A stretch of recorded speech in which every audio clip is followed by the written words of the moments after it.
Hello बच्चों, let's see the question कह रहा है कि match the column one with the column to. तो कॉलम वन में बेटा कुछ कुछ कंडीशन दे रखी है कि इलेक्ट्रॉन इस ऑर्बिटल मूव कर रहा है, इस एटम का है बेटा, है ना। और हमसे बचा रेडियस, टोटल एनर्जी, वेलोसिटी, इन सबकी बातें करी जा रही है। तो ये बात करते हैं बेटा एक एक करके। सबसे पहले बात करते हैं ऑप्शन पार्ट ए की। तो इसमें कह रहा है कि इलेक्ट्रॉन मूव कर रहा है सेकंड ऑर्बिट में। तो एन की वैल्यू कितनी हुई बेटा मेरी? 2 हुई। ठीक है, और किसका बेटा? हीलियम का है। तो जेड की वैल्यू कितनी होगी बेटा मेरी? ये भी 2 होगी। तो आइए बात करें। तो सबसे पहले रेडियस की बात करते हैं। तो रेडियस कैसे निकाली जाती है बेटा? रेडियस निकाली जाती है, ये फॉर्मूला हमें डायरेक्ट पता होना चाहिए। अब एंगस्ट्रॉम में ही बात कर रहा है, ये बढ़िया बात कर दी इसने। तो क्योंकि इसका फॉर्मूला होता है बेटा 0.529 n square by Z, radius का एंगस्ट्रॉम में, है ना। तो एन की वैल्यू 2 रखो और जेड की वैल्यू 2 रखो, तो कितना आएगा बेटा? 0.529। एन की वैल्यू 2 रखो तो ये बेटा 4 हो जाएगा, डिवाइड बाई 2 करो 2 हो जाएगा। तो इतना आ जाएगा बेटा मेरा 0.529 को मल्टीप्लाई करोगे 2 से, तो ये आएगा 1.058 एंगस्ट्रॉम। 1.058 एंगस्ट्रॉम। क्या यहाँ इतना लिखा हुआ है? नहीं लिखा हुआ तो ए का पी तो आ नहीं सकता। वैसे भी पी तो चेक करने की जरूरत ही नहीं बेटा, थोड़ा ऑप्शन से भी चलेंगे ना, लेंथी क्वेश्चन इसलिए। ठीक है, पी चेक करने की जरूरत नहीं, हमें एस और आर चेक करना है। तो पहले एस और आर चेक कर लेते, पहले आर चेक कर लेते, फिर एस चेक कर लेंगे बेटा।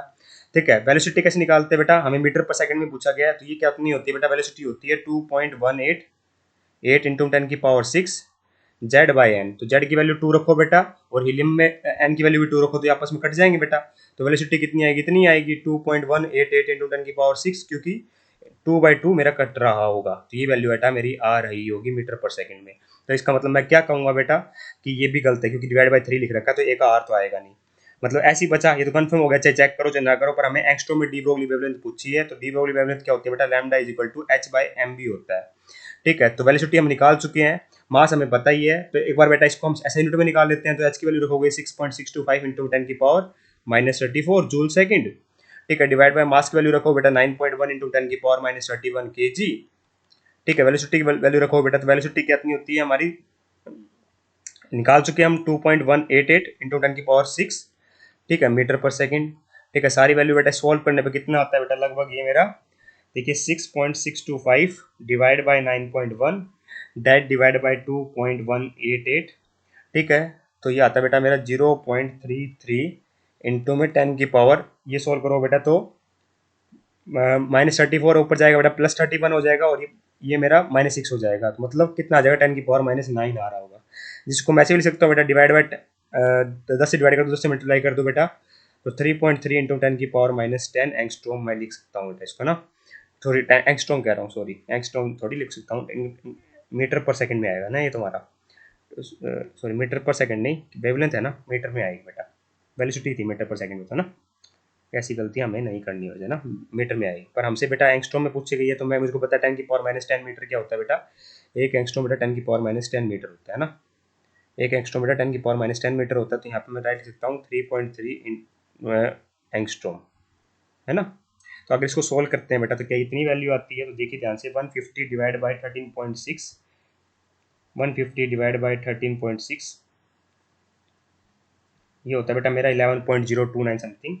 ठीक है, इसका क्या करना है बेटा? हमें अंडर रूट लेना है। इसका क्या लेना है बेटा? हमें अंडर रूट लेना है। तो देखिए बेटा, इसका अंडर रूट कितना आएगा बेटा मेरा? ये आता है बेटा मेरा लगभग 3.32, मतलब परफेक्टली करेक्ट है ये।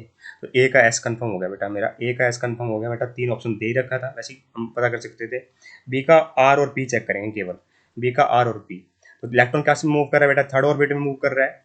ठीक है, आर और पी चेक करना है। तो रेडियस में कैसे चेक करते हैं बेटा? हम रेडियस चेक करते हैं इस फॉर्मूले से। मैं यहीं कर देता हूँ बेटा, 0.529 क्या होता है? N square by Z. तो एन की वैल्यू बेटा 3 है, जेड की वैल्यू बेटा हाइड्रोजन के लिए 1 होगी, तो ये आ जाएगा 9 डिवाइड बाई 1, है ना। एन स्क्वायर मतलब 3 का स्क्वायर बेटा 9, ये तो बेटा 0.529 इंटू में 9 आ गया। तो यहाँ पे केवल 0.529 दे रखा है, तो मतलब बी का कंफर्म हो गया, पी तो नहीं होगा बेटा। तो पी वाला थर्ड तो वैसे ही कट गया था, फोर्थ बचा केवल। तो ऑप्शन नंबर 1 और 2 में चेक करना है बेटा हमें। तो आर तो हो ही जाएगा, वेलोसिटी चेक कर लेते हैं। चलो फिर भी वेलोसिटी कैसे निकालते हैं बेटा मेरी? 2.188 इंटू 10 की power 6 into Z by n meter पर सेकेंड। ये मीटर पर सेकेंड में होता है, ध्यान रखना। तो यहाँ लिखोगे तो बेटा 2.188 इंटू 10 की पावर 6 इंटू में जेड बाई एन। तो जेड की वैल्यू कितनी होगी हाइड्रोजन एटम के लिए? जेड बाई एन 1, और एन की वैल्यू कितनी बेटा? 3 दे रखी है, तो डिवाइड बाई 3 आ जाएगा। 2.188 इंटू 10 की पावर 6 डिवाइड बाई 3, यही लिखा था बेटा, बिल्कुल एक्जैक्ट। तो बी का कंफर्म हो गया बेटा आर, बी का कंफर्म हो गया आर। तो 1 और 2 में तो आंसर होगा बेटा। सी का क्या चेक करना है बेटा? पी और क्यू, है ना। तो electrons moving in first orbit in Li2 positive ion. ठीक, हमें क्या पता है? पी और क्यू चेक करना है। पहले तो हम रेडियस चेक कर लेते हैं बेटा। रेडियस क्या होती है? 0.529 इंटू में एन स्क्वायर बाय जेड, तो एन स्क्वायर कितना हो जाएगा, एन की वैल्यू 1 बेटा, जेड की वैल्यू कितनी होगी तो बताइए बेटा, जेड की वैल्यू होगी यहाँ पे हमारी 3, एटॉमिक नंबर 3 होता है बेटा लिथियम का, तो 1 बाय एन स्क्वायर मतलब 1 का स्क्वायर 1 डिवाइड बाय 3, तो डिवाइड बाय 3 आना चाहिए, तो यहाँ पर डिवाइड बाय 3 नहीं लिख रखा, तो कंफर्म हो गया बेटा सी का पी भी नहीं होगा, अब सी का पी नहीं होगा तो बेटा ये भी गया, तो आंसर तो आ चुका बेटा ऑप्शन नंबर 2। ठीक है, सी का क्यू कैसे चेक होगा, चेक कर लेते हैं, टोटल एनर्जी पूछेगी बेटा, तो सिंपल होता है, टोटल एनर्जी कैसे निकालते हैं, -13.6 Z square by n square, electron volt पर एटम होती है बेटा, है ना, इलेक्ट्रॉन वोल्ट होती है, -13.6 Z square by n square, electron volt पर एटम नहीं, इलेक्ट्रॉन वोल्ट है ना। तो यहाँ पे बेटा इसमें क्या करोगे, एन की वैल्यू कितनी, एन की वैल्यू 1 रखोगे और जेड की वैल्यू कितनी रखोगे 3, तो कितना आ जाएगा बेटा मेरा ये -13.6, जेड का स्क्वायर मतलब 3 का स्क्वायर 9, एन की वैल्यू 1 रखोगे तो 1 का स्क्वायर 1 इलेक्ट्रॉन वोल्ट, तो कितना आया बेटा मेरा ये -13.6 इंटू में 9, मतलब सी का क्यू आएगा बेटा, मेरा सी का क्यू आएगा, तो ये लिख रखा है बेटा यहाँ पर। ठीक है, तो ये हमारा वैसे ही आंसर हो चुका है। डी में देखिए बेटा, electron moving in second orbit in, अब बचा क्या बेटा मेरा, केवल रेडियस बचा पी, है ना, यहाँ लिख भी रखा है पी, तो हम वेरीफाई कर लेते हैं बस इसको, तो कितना होता है बेटा मेरा 0.529